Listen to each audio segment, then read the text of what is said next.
Okay, so you've also built for us our violent person suite. So this is a specific room that we use to train officers to deal with a siege situation, somebody who's really very difficult to detain, very problematic and very dangerous to themselves and to other people.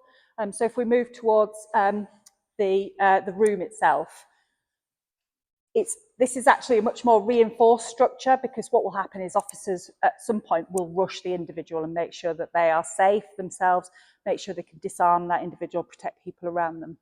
So what we've done is, with this space, we've reinforced it. We've also, as you can see, it's totally padded up to that viewing platform level, so that officers are safe when they're training in here, and it replicates that realistic training environment but keeps everybody safe from injury and good to go home at the end of the day.